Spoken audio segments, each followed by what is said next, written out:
Turner deal, like they had it in place. They really did have it in place. They were gonna get Miles Turner, but the reason why it didn't go through was because Danny Ainge is like, instead of Doug McDermott, give us Victor Oladipo, and I'm like, hello and welcome to the Monday, November 23rd edition of the TV on Basketball Podcast with your host TV. I hope you guys are having a fantastic day, because I know I am. I know a lot of NBA fans have been waiting for this offseason to come, and man, has it not disappointed. Yeah. There's been a lot of moves that happen. I haven't even got to cover the NBA draft and all that. And free agency, the first 3 days have happened, and there are a lot of things to talk about. I don't know how I'm going to fit it all into this podcast, but I've done it in a way through the winners and losers format, so I can try and get as much in as I can. But you know me, I'm a really optimistic guy, so there's going to be a lot more winners than losers. But at the end of the day, I cannot wait to talk about some NBA basketball, all these transactions that have happened, and the fact that the NBA season is legit starting on December 22nd, which is less than a month away. So if you guys are excited for the NBA season, if you're excited for this episode, remember to drop a like if you're on YouTube, subscribe if you're new, and I cannot wait to just talk about some NBA free agency as well as the draft through this format. But I have to do my plugging before we get into this episode. Remember to follow at TV on Basketball on Twitter, Facebook, and Instagram for updates on the podcast and for other content. If you're listening to this on Podbean, remember to drop a follow and like and download the video if possible. If you're on Apple Podcasts, remember to leave a 5-star review and just subscribe to the podcast so you do not miss an episode. And also remember, we're on Anchor and Spotify as well, so please check. So the podcast is basically in all the places that you need it to be. But yeah, with that out the way, very jam-packed week as well. I'm going to have another guest coming on this Friday to the pod. And yeah, this Wednesday we're also going to be having another React video. So that's going to be very interesting. So yeah, I got through all that. Let us get right into this episode. Like I said, I'm going to be doing a winners and losers type format. Who I think kind of like made some good moves, really improved their team, and moves that are kind of questionable for like others. I mean, that's the whole point of the winners and losers format. Let's get right into it. As we talk about the first winner of free agency, of course I have to talk about my Toronto Raptors. Some people may see it as an L, some people may see it as a W. I'm kind of neutral on it, but at the end of the day, I'm giving our offseason a W. Mostly to the fact that we re-signed Fred VanVleet, 4 years, $85 million. With a player option in the 4th year.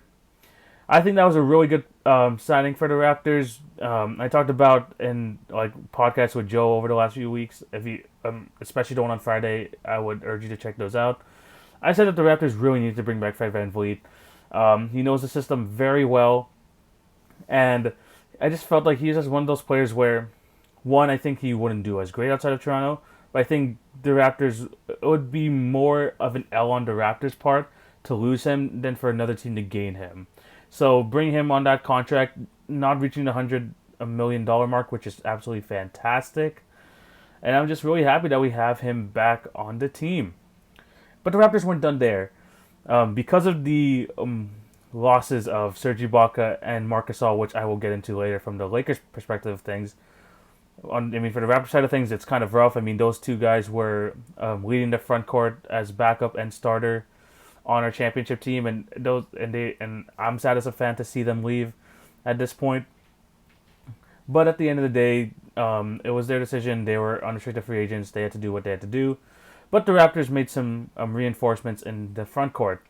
They signed Aaron Baines to a 2-year, just over $14 million deal, and they also brought back Chris Boucher on a very similar deal. Are they Serge Ibaka and Marc Gasol? No, they are not. But at the same time, I think the Raptors did a good job kind of patching up the holes in that front court. Yes, they are still a very guard-heavy team with the amount of guards that they have. I mean, they still have Fred, Kyle, TD, Matt Thomas, and they drafted 2 guards in the NBA draft, in Malachi Flynn. And that guy in the second round, I apologize if I forget his name. But I just think the Raptors still need to have some front court additions, and I think getting Aaron Baines was a decent pickup. But yeah, I mean, what also a big thing that has to do with this is that Fred VanVleet this contract is very nice in the sense where, in this, I think in the second year of his contract, it kind of goes down the way that they structured it, so the Raptors do have some more flexibility in terms of next um, off season, which is great. And these 2-year deals, I think, including a team option with Chris Boucher and Aaron Baines, I think is a really good deal for them. And I think that the Raptors have set themselves up nicely for next year. And although they might not be as good as they were the year before, they will still be competing. Yeah, I think it's a good move for the Raptors, but like I said, they also took some L's when losing some of these players. And one of those players was Serge Ibaka. And he was the one to sign with the Los Angeles Clippers. I actually had the Clippers as losers of this NBA offseason before they before they signed Serge Ibaka, because they made some questionable moves coming into here. Trading Landry Shamet for Luke Kennard, maybe a minimal upgrade, but still wasn't really worth a trade worth making.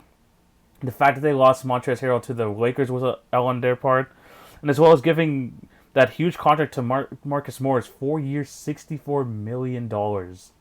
I just thought they had other places, they wanted to spread out their money elsewhere, and they signed Morris to that big extension, which is really kind of confusing to me. And I thought the Lakers that the Clippers would come out as losers in that sense. But that Serge Ibaka trade really does help them in the front court. In my opinion, an upgrade for their team over Montrezl Harrell.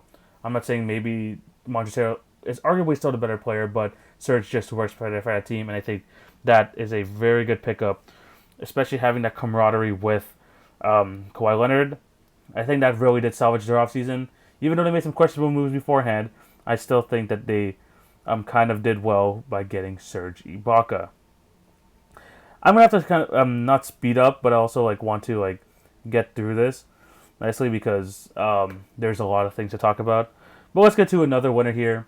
And we're going to be talking about the 2017 draft class because some of those guys got massive, massive extensions. We're gonna go with the two obvious ones that we believe that we're gonna get extensions, max extensions at that. Jason Tatum re-signs for 5 years, $195 million with the Boston Celtics. No brainer. This guy was an absolute baller for them last year. First time All-Star, I believe. First time All NBA as well. Especially past February, this guy just looked like a world beater. This guy was absolutely fantastic this year, averaging 23 points and 7 rebounds. This guy was absolutely fantastic, and there's no reason not to bring him back on that extension. Donovan Mitchell as well for the Utah Jazz also got a massive extension, same as Jason Tatum, 5 years, $195 million. This guy made an impact ever since he got drafted by Utah. 22.5 points per game, basically. Throughout his career, having career high numbers this year. Absolute no-brainer. This guy's an absolute stud. Played absolutely fantastic in the playoffs as well, I believe, averaging over 35 points a game, which sounds absolutely ridiculous, but he did that. And like I said, one of those players who was bound to get this extension and is absolutely worth it. But I want to go a bit deeper into the next guy who I'm talking about, and that's going to be De'Aaron Fox, because he also got a max deal, 5 years, $163 million, with incentives that could make it go up to $195 million. But a lot of people were saying, is this guy really worth the contract? I mean, he has not made an all-star team. He hadn't even made all-rookie the team. But this year, career high best numbers. Yes, he kind of missed out a lot due to injury, but 21 points a game this year, six and a half assists basically. And I think this, although people may say it's a bit of an overpay, I could definitely see where they're coming from in that. But the Kings needed to do this. The Kings absolutely needed to do this. He's really the only big bright spot for that team, seen as a all-star, all-NBA potential type player. And he has given you no reason to believe any less of that, to be completely honest. And I think what I like to relate the situation to is when the Suns had to re-sign Devin Booker a couple years ago. We all knew he was good, but he did not have All-NBAs. He did not have All-Star games. But the Suns knew that he was the biggest part of their future, and they had to move forward with that. And this is the same thing with De'Aaron Fox. I'm not saying that he's better than Devin Booker or on the level of Devin Booker, but he has the potential to be that all NBA point guard. And the Kings really just needed to get this deal done to make sure that he was locked up. Whether the Kings are going to make a good team around him is yet to be seen. This eerily feels like the DeMarcus Cousins situations where it feels like at the end of this that De'Aaron Fox would just want to leave.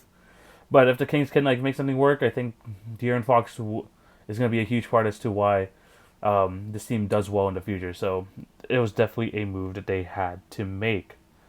So yeah, the 2017 draft class really did get paid this offseason. Let's talk about another loser. I'm gonna kind of go on a run of winners at the after this pick, but I have to talk about the Charlotte Hornets just because they've made massive moves this offseason. Obviously, they drafted LaMelo Ball with the 3rd overall pick in the NBA draft. Once Anthony Edwards was off the board and James Wiseman it was a no-brainer to bring in LaMelo Ball. I know Kemba Walker is there, but he's definitely someone who has that oozing of star potential. Although Kemba was there, like I said, he just didn't have that it factor about him in terms of stardom. They have that on LaMelo Ball, and maybe that could finally make it interesting for this Hornets team. And I thought they were going in a good direction. Yes, were they going to be bad? Were they going to be bad this year? Probably, but at least they have LaMelo Ball getting used to the system and getting his shots up and seeing what they actually have in him. But after drafting LaMelo Ball, they had to take an L sooner rather than later because firstly, Gordon Hayward declined his $34 million extension player option with the Celtics, which was absolutely mind-boggling to me. But apparently he knew what he was doing because the Hornets signed him to a 4-year, $120 million deal. 4 years, $120 million for a 30-year-old Gordon Hayward in 2020. That was absolutely ridiculous to me. I really thought the Hornets were going in the right direction. But they had to really make this move. Did they really? What is Gordon Hayward going to add to that team? They're going to make them a fringe playoff team. A fringe. We don't even know if they're going to make it or not. Probably not still. In the East at the moment. I just don't think, that's the type of move that they should be making. In regards to what their roster has right now and the way they just kind of tie things together, $30 million a year for Gordon Hayward just seems like a lot, man. I just don't think it's just way too overpaid. If he got a Van Vliet type contract, maybe a bit more, I would still be kind of iffy. But at least I'm it's okay. But $30 million a year for Gordon Hayward just seems absolutely bonkers in my opinion. And I'm not saying that he's going to be Nick Batum, but they just came off the Nick Batum contract where they gave him that 5-year crazy money deal back in, I believe, the 2016 offseason. And now they're just doing this with Gordon Hayward. I just think it's just not the right move for the Hornets, especially because they're starting to trend in the right direction. But they bring in Gordon Hayward. I guess it improves them at the moment, but was it worth the $30 million per year price tag? Definitely not. Definitely not. But so excited to see him back basically as the number 1 or 2 option again. I know he wanted a bigger role in the offense, and he's definitely going to get that with the Hornets. So that was an interesting move as well. Let's stay positive here. Let's talk about some more of the winners. One of them being the Oklahoma City Thunder. They have a war chest of draft picks now, and I was talking last time that the Oklahoma City Thunder had 17 first-round picks over the next 6 years. They added more. Yes, somehow, some way they added more. They traded away Kelly Oubre to the Golden State Warriors to get their first-round pick, I believe in 2021 or 2022. They traded away Steven Adams, and now they got a first-round pick from the Bucks, and that whole 4-team trade is just a mess. I don't want to go into the details. That was just too crazy. And I believe they made another move. Yes, they traded Ricky Rubio on draft night to the Timberwolves in exchange for another pick. And honestly, at this point, they have over 20 first-round draft picks in the next 6 years, which sounds absolutely bonkers. But here we are with the Oklahoma City Thunder. Literally, their only player left from last year's team is Shea. Shea Gilgeous-Alexander and Lou Dort are the only 2 players that are there from last season's team. And it's crazy, how things have shapen up. And yeah, they just they have a war chest of draft picks, and they really are setting themselves up for the future. And knowing Sam Presti, knowing that he has all these picks at his disposal, I'm expecting in maybe not this year, but I think the next year after that, or at least over the next 2 years, he's going to make some big moves because they have more draft picks than roster spaces, so there's nowhere they're going to use all those draft picks. This is going to be a very interesting next few years for the Oklahoma City Thunder.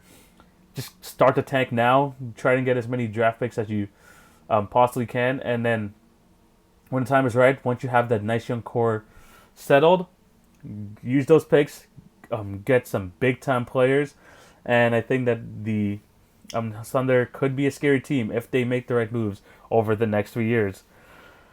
Because a lot of their potential players are in grade school and high school right now, which is absolutely crazy. But they were able to just garner assets and assets in throughout this offseason, and they're honestly just doing the right thing.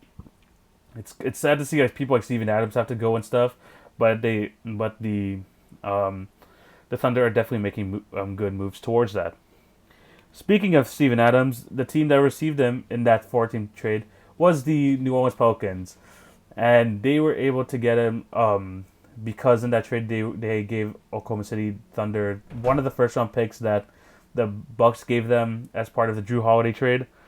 So it's really confusing and all that, but the Pelicans garnered Steven Adams. But that wasn't the only moves that they made this offseason. They brought in Steven Adams at the center position to like help maybe like with Zion, especially kind of like train him on the defensive end. But they also made some other moves as well. Obviously, bringing in Eric Bledsoe from the Milwaukee Bucks was good, and I consider that kind of a win for them. I don't know where he's going to fit. It's a very weird fit, but I think that he could still do some good things for them. And I see them as kind of a winner here as well in free agency, just because they got some players that can help them go towards like the win now scenario. But they also gained two unprotected first round picks and 2 pick swaps.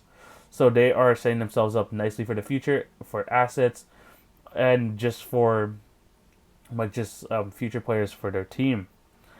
I think that they did a good job there, and they brought in some veterans and just to help out the young guys as well. And I think the only thing that they're missing out right now is what's happening with Brandon Ingram. I mean, we knew he was going to be a free agent, a restricted free agent going into this. They didn't re-sign him to that contract last year. What's the holdup? I think that this could get. I don't know how Brandon Ingram feels about this, but I thought the Pelicans would have had a deal by now. So he's still technically a free agent. I'm surprised no one has given him an offer sheet as well, which is really interesting. But yeah, I'm very interested to see what's going on with the Brandon Ingram situation because I really did think they were going to get a deal done by now. But assuming that he's back on the team next year, I think that this team could vie for a playoff spot. And it's just really going to be interesting in that West because there's just so many good teams, man. There's so many good teams, and only 8 teams can make the playoffs, so technically 10, but I'm not counting those freaking play-in guys. But it's going to be a really interesting season, and I'm excited to see what's going to happen, especially in that loaded Western Conference. I'm going to go back to another L before we get into some more W's. The Boston Celtics, man. The Boston Celtics. I thought this offseason they were going to make some big moves to improve that center position. They're going to use the multitude of draft picks that they had to actually use those as assets to bring in some players. They did make some moves. I mean, they did bring in Tristan Thompson, who I think is a good pickup for them. 2 years, $19 million. He kind of gives you a lot that Tice gives. I think a bit better on the defensive end, especially with the switchability. But that's not the center upgrade I was looking for them. They also let go of Brad Wanamaker and brought in Jeff Teague on a minimum deal. I didn't think that was really worth it. I mean, Brad Wanamaker I thought was a good player for them last year. I'm honestly glad that I don't have to face him again in our division because he was really annoying against us. But the Celtics really could have done a lot better here. Apparently, the Miles Turner deal, they had it in place. They really did have it in place. They were going to get Miles Turner. But the reason why it didn't go through was because Danny Ainge is like, instead of Doug McDermott, give us Victor Oladipo. And I'm like, really? Really? That is a bit ambitious, don't you think? And the Pacers, and rightfully so, are saying, no, we're not giving you Victor Oladipo. And just looking back at that, I'm like, especially because this would have included a sign and trade deal for Gordon Hayward. Gordon Hayward would be going to the Pacers, and in return the Celtics would be getting Turner, Oladipo, and I think they would have to trade some other pieces away. But Danny Ainge's ambition got to the best of him, and now they have to settle for Tristan Thompson and Jeff Teague as like their free agent signings. They also drafted Aaron Nesmith with the 14th pick, and I believe they did like other draft picks as well. They just really just settled, and I think that the Celtics really could have like made some big moves here, but Danny Ainge's kind of over aggressiveness really did like hurt them, and now they still have a good team. Yes, they do still have a championship contender, but it could have ended a lot better for them. And I think that the Celtics kind of like really just played their cards wrong, and they could have really improved their team, but they just really missed out on a chance to. And I really consider that an L, because they really could have found a move that could put them over the top and maybe make them the best team in the East, arguably, but they really just stayed still. And like I said, I do like the Tristan Thompson deal, but he's still not that like rim protector that I think that they are desperately needing. That's why I thought Miles Turner would have been perfect for them. But I just think they could have done more. I just really think that they could have done more, and they just weren't able to do so. Let's go back to the positive side, because I still have some W's to give out. One of them being the Milwaukee Bucks. They messed up on the Bogdanovich trade, and he just signed an offer sheet with the Atlanta Hawks just recently. But I think they still made some moves. I talked about the Jrue Holiday trade last week, as they got Jrue Holiday, but they also brought in some nice role players. Bryn Forbes on a 2-year deal, Torrey Craig on a 1-year deal, DJ Augustin on a 3-year, $21 million deal, and they also brought in Bobby Portis, and a lot of these guys obviously are going to play, have their bench roles. And they also re-signed Pat Connaughton, by the way, on a 2-year, I believe, $14 million deal or something like that. And I think the Milwaukee Bucks really did just solidify their bench now. And they look like, honestly, the best team in the East.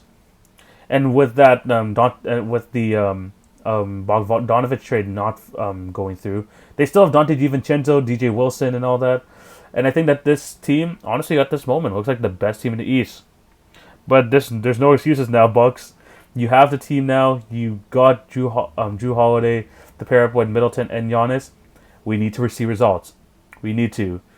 You mortgage your entire future to get this team here, and now it's all about getting the results. And it looks like that they're going to be able to do so, but it's going to be really interesting to see how this all plays out this season, because we had the same expectations for them last year, but will they able to fulfill them this year? We're going to have to wait and see.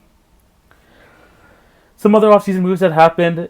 If you're a shooting specialist, you're the ones getting W's here as well, because these shooting specialists, man, these 3-point specialists, have gotten big deals. Joe Harris signs with the Brooklyn Nets on a 4-year, $75 million deal. Yes, Joe Harris almost making $20 million a year, which is absolutely crazy to me. And Davis Bertans, the Latvian laser, re-signs with the Washington Wizards, 5 years, $80 million. At first glance, and the same thing with me, it was like, man, these are massive contracts for guys who really are specialists on one end of the court, and they really just do one thing. Joe Harris is one of the best 3-point shooters in the league, as is Davis Bertans. But I think what these moves really do signify is that the NBA is going in the NBA direction. That shooting is the way to go. That shooting is the most important skill that you can have on a player. It's showing here, because if you are a specialist, if you're elite in that aspect of your game, you are getting paid, as seen with Davis Bertans and Joe Harris.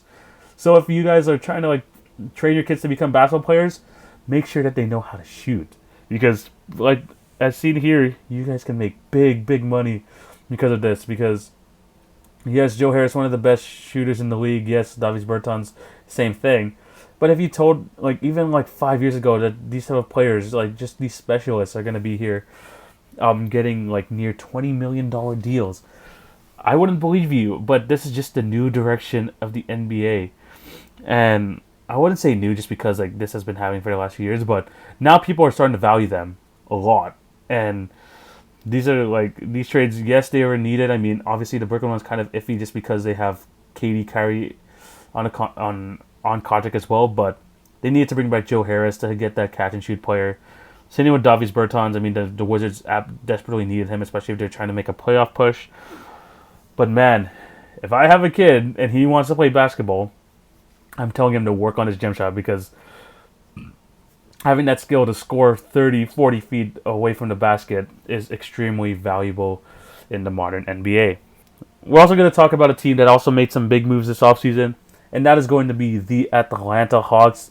I see them as winners of this trade deadline as well, not this trade deadline, this offseason, because yes, they've drafted over the last few years some good players. Trae Young, John Collins. Last year they drafted DeAndre Hunter and Cam Reddish.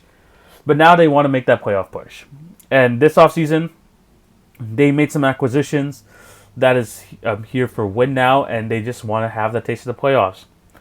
They acquired Tony Snell from Detroit in a trade. They signed Rondo to a 2-year, $15 million deal. Gallinari to a 3-year, $61 million deal. Chris Dunn, 2 years, $10 million.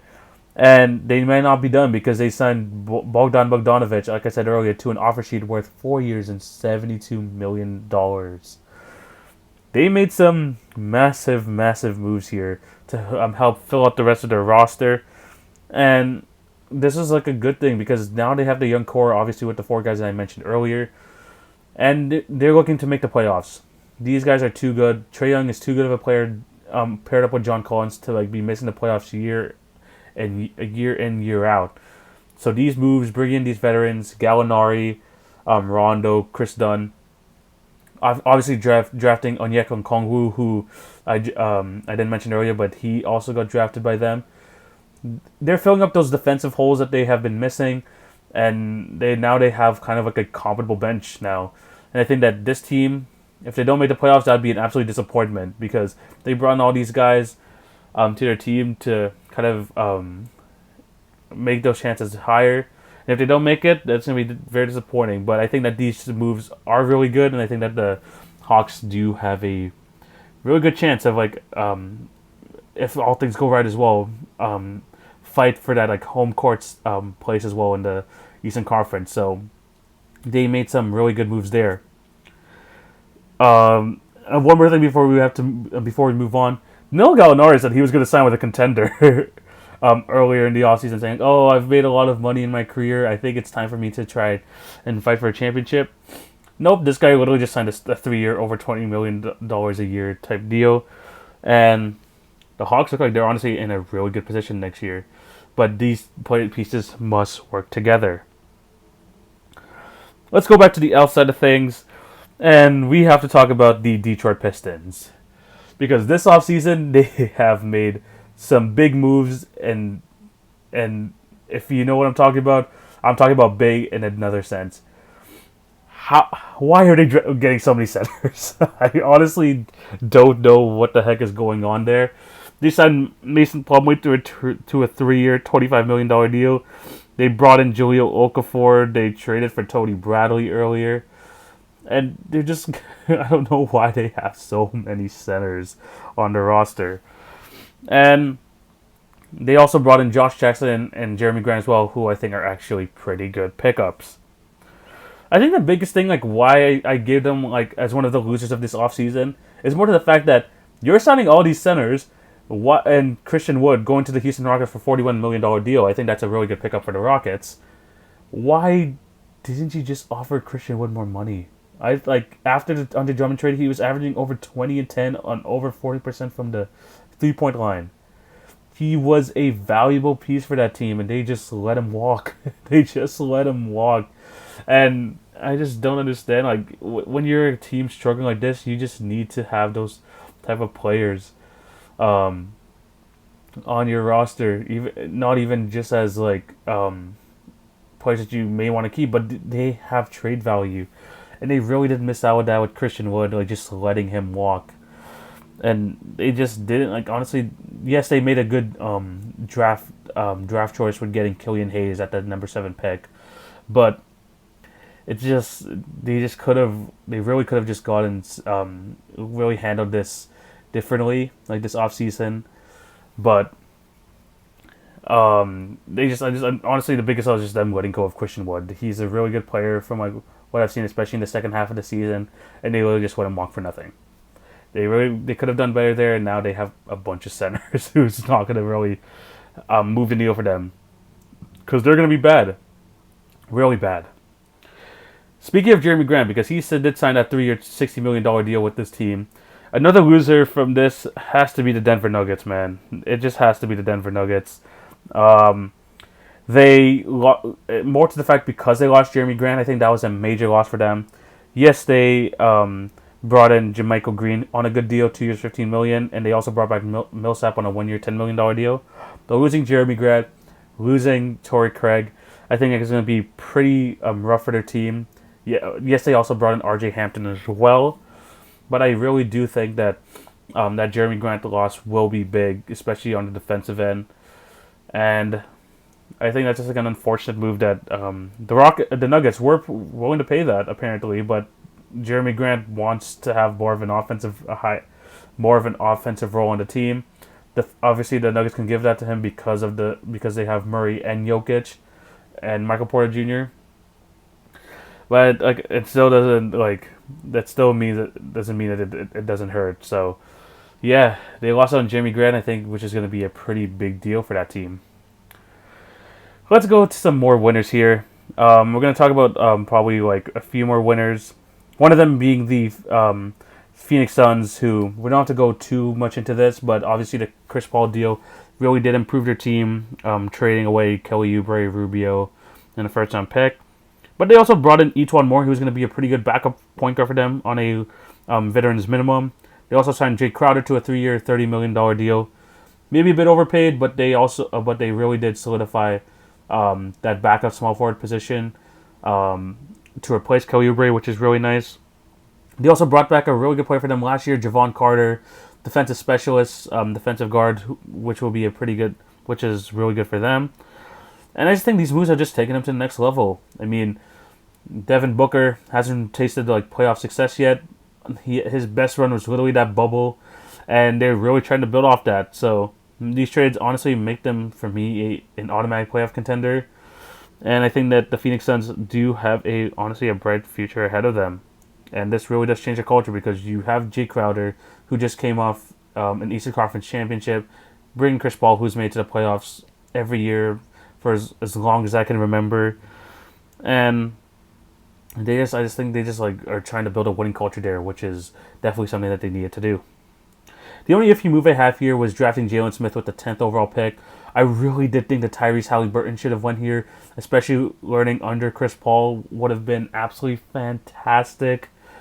But they didn't make that trade. Obviously, I mean, a backup power forward center role, center was a need for them. But I think getting like a future point guard in Tyrese Halliburton could have been a much better selection for them, to be completely honest. I really did think that the Suns should have gotten him, especially because he was slipping in the draft. But other than that, I think that they really did make some good moves this offseason, and it's going to be exciting to see how this team is going to play out for the next year.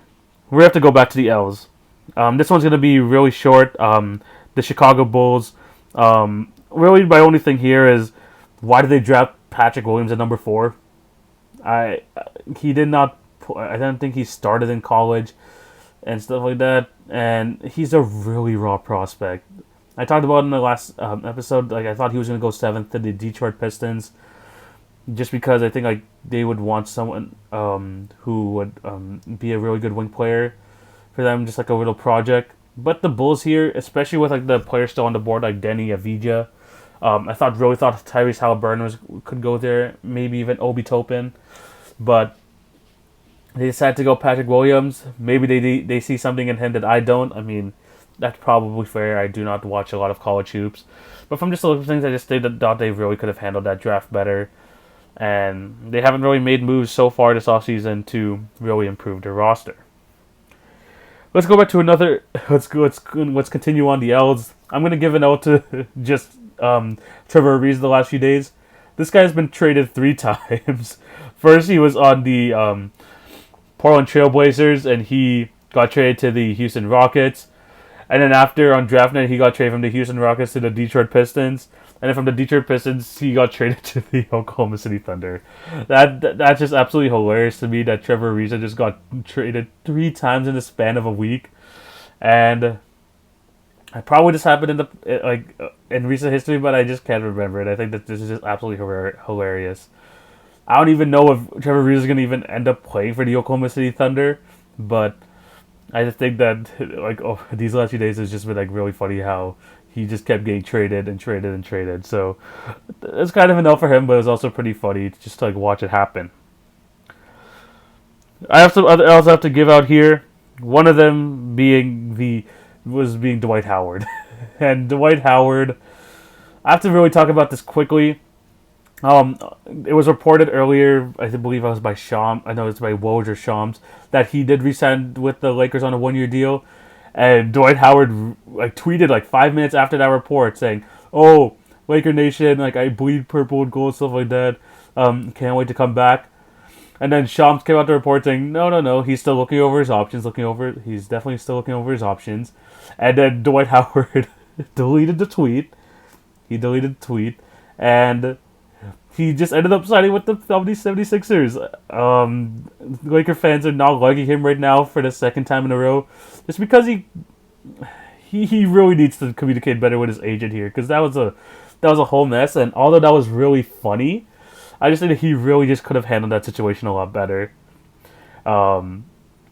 Just because there's so much miscommunication there. And I just thought he kind of looked like a clown like Dwight Howard usually does. But for the 76ers, that is a really good pickup for that team. Speaking of the 76ers, they made some good moves this offseason. And I think that I would have to give them a W so far with the moves that they made, because they got rid of some pretty bad contracts, and they gained some players who actually can shoot. And I think that was the one thing I was hoping that they would do this offseason, and they are definitely making it work.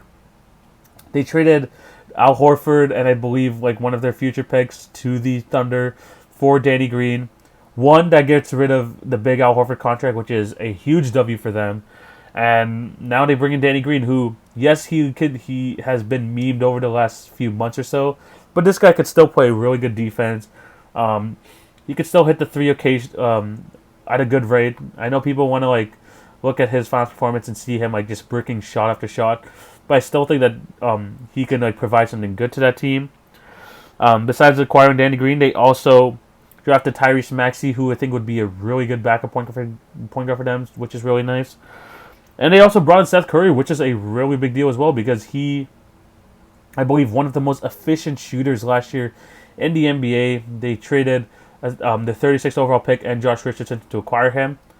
But they are just making moves to make them a more compatible NBA team. And that is a huge W for the 76ers. Bring in Daryl Morey, and he just knows how to build rosters.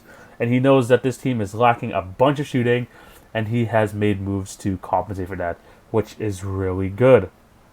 So yeah, a W for the 76ers so far in this free agency period. Let's go back to the L's, because I didn't even realize this, but I'm giving out a lot more L's than I thought I was going to. Another L has to go to Bradley Beal, not because of his play in general, but how come John Wall has a big problem with this dude? John Wall requested a trade, has requested a trade from the Washington Wizards, just because he thinks that he should be the number one option and stuff like that. And that really does confuse me. What's funny is I was watching, I believe, a House of Highlights interview with King of the Fourth Quarter, Kenny Beecham, interviewing John Wall, and he said that he is very excited to play with Bradley Beal, and that they're here to help each other out. And then probably a lot has changed over those last 2 weeks, because he is requesting a trade, and I just don't think Bradley Beal just cannot catch a break in Washington. Even when things are starting to okay, maybe this could be the year. Especially this year, you're okay, the Wizards are definitely going to be back in playoff contention with John Wall back, with Davis Bertans, with Bradley Beal. They also brought in Denny Avdija and what's it called? They still have Rui Hachimura. I thought that was going to be a really good, maybe a good Eastern Conference team. And now John Wall gets to get traded. Like, they honestly just can't catch a break. Poor Bradley Beal in terms of this whole situation, man. And I think that this could end up like pretty messy for the Wizards and stuff like that. So I just wish Bradley Beal had like a better situation going on over there. And speaking of the John Wall trade, he apparently the trade is that was in rumors was him being traded for Russell Westbrook. And I just think that that's an absolutely useless trade for both ends. I don't want to go further to it, but if you could infer, I mean, both guys are aging athletic point guards who are on massive contracts. That's all you need to know. If you trade them for each other, it's basically carbon copies of each other at this point. It's not worth it for either team. It's not. It really just isn't. Another L I'm giving out this offseason is to the Golden State Warriors, just because they lost Klay Thompson, and that has decreased their championship aspirations by quite a bit, honestly. Klay Thompson, obviously one of the best three-point shooters of all time. He tore his Achilles, which is absolutely unfortunate. Prayers up to him. Hopefully he gets better so we can see him back on an NBA floor next season. The Warriors try to make up for it for getting up Kelly Oubre. There's something about him being $84 million of him just because of taxes and stuff like that to bring him over to the Golden State Warriors, which sounds absolutely bonkers to me. But I just think if you just look at the player Kelly Oubre adds to the team, he works good. I mean, he does work good with that team, and I think he'll prove to be a very important piece for them this season. But no one's replacing Klay Thompson. No one is, and I think that yes, they're still a good team, obviously with Steph Curry being healthy and all that. But it's unfortunate that Klay had to go down and really take out one of the championship contenders of the team of the West. I have another L I have to give out. Like I said, I think the Kings are kind of a mess of a franchise right now as well. I mean, the Bogdanovich trade, they couldn't even get that trade done to the Milwaukee Bucks. They still have Buddy Hield, which is really, really confusing to me, just because of of all that complaining and all that drama that's been going on throughout the season. I don't know how he's still on the roster, but although all those things are happening, and just because the Kings are just been a mess of a franchise for the last 16 years, they made at least one good move here. I mean, they drafted Tyrese Halliburton with a 12th overall pick. I had him going number 4 to the Chicago Bulls, and he dropped all the way to 12th. And I think that that's going to be a really good piece.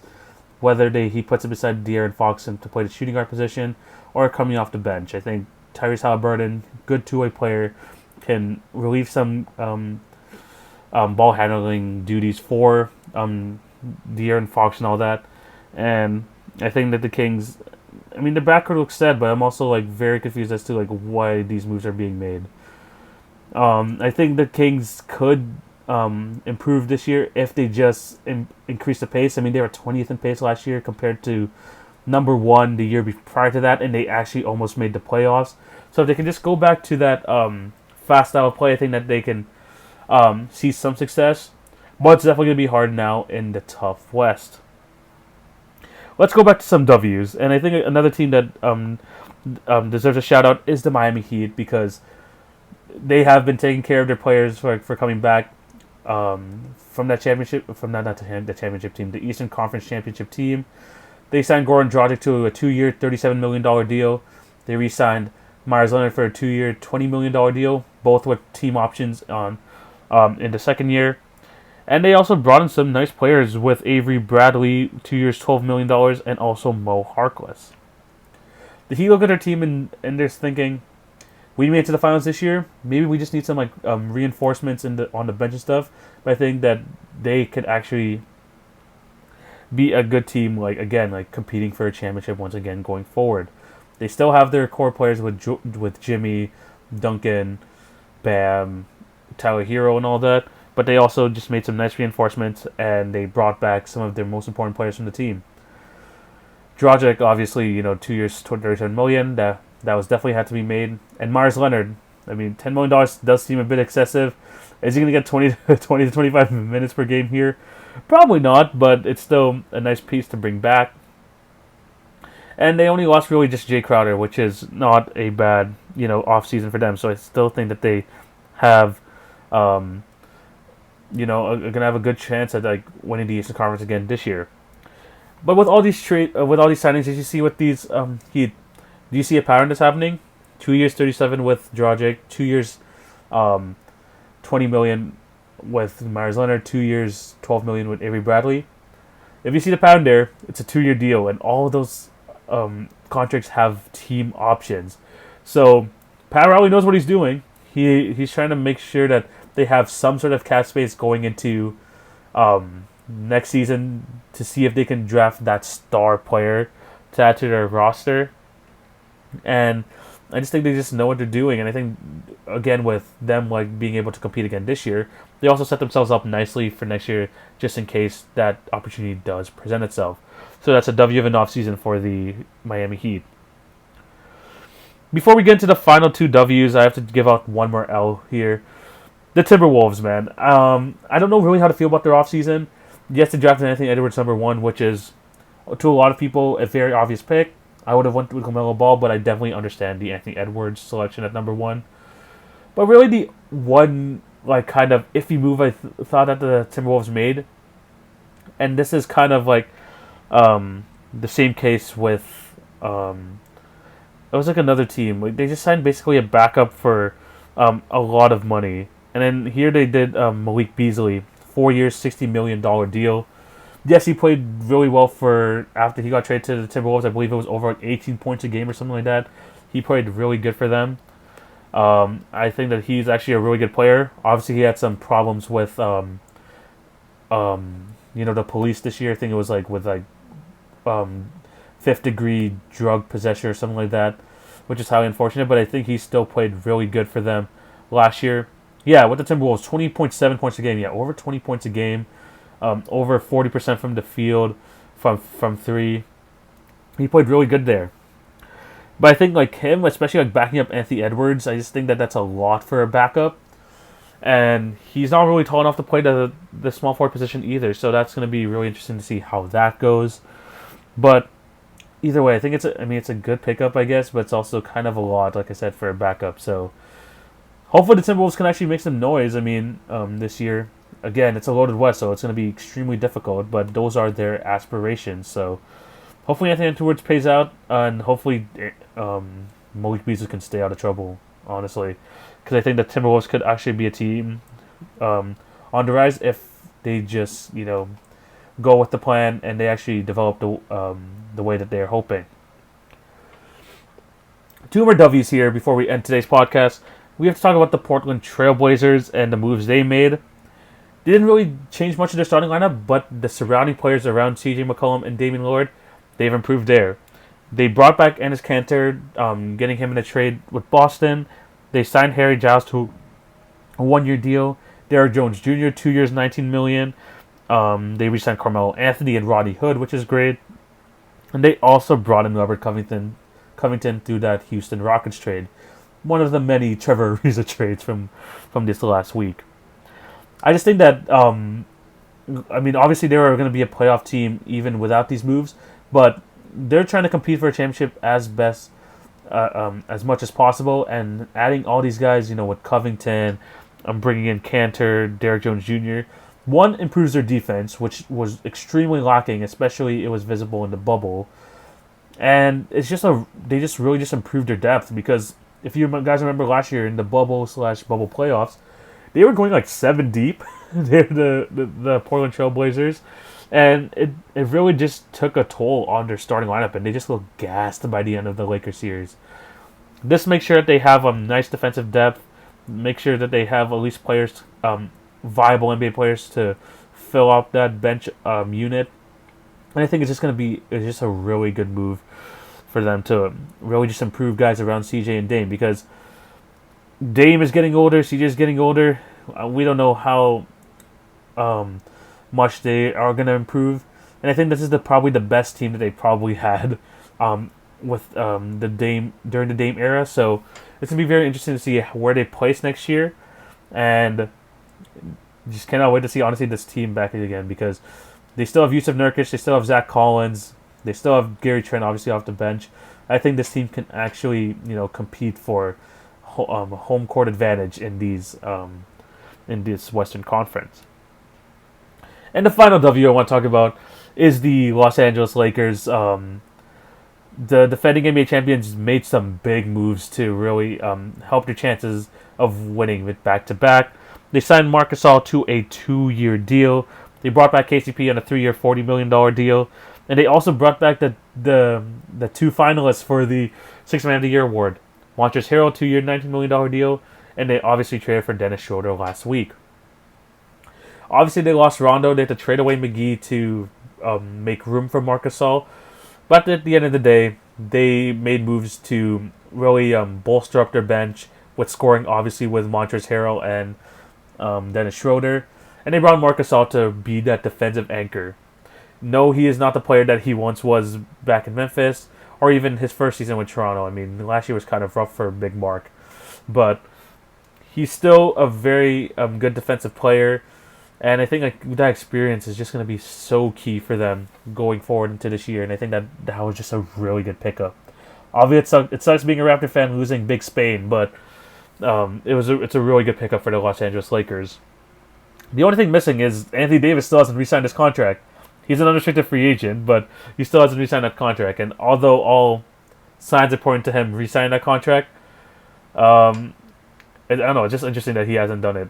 I mean, I'm 99% sure he's re-signing with the Lakers, but apparently he's trying to take things slow, and he's not in a rush to do so. So, yeah, they're just waiting on Anthony Davis. But by the looks of things, I mean, yes, the Bucks have really improved their roster to make them look like they're favorites in the East, but the Lakers, man, they've made moves, and it looks like they're probably going to be the ones coming out the West this year. So, good moves by them. So yeah, that is a lot of NBA news and stuff. Those are kind of my winners and losers. Drop down below if you agree or disagree with these picks. And yeah, I just cannot wait for the NBA season to come out, to be here soon. I mean, it's less than 2 weeks away from being the NBA training camp as well. So we're just inching closer and closer to the start of the NBA season. With training camp starting soon, obviously I'm going to do my preview podcast once training camp starts. So be on the lookout for that. And then this week, obviously, Wednesday YouTube video, Friday collab podcast. Very excited for the content coming out this week. But yeah, I think this is where we're going to end today's episode. Thank you guys so much for watching. Remember to leave a subscription, like, and all the good stuff on today's episode. And if you're on all the podcast networks, remember to show your support there. And remember to follow at TV on Basketball on Twitter, Facebook, and Instagram for updates on the podcast and further content. Really fun episode. Lots of information, I know, but yeah, this free agency has been crazy, and it just gets me more and more excited for the upcoming NBA season. But yeah, this is where we're gonna end it. Thank you guys for watching. I hope you all have a blessed day. Take it easy, guys. Peace.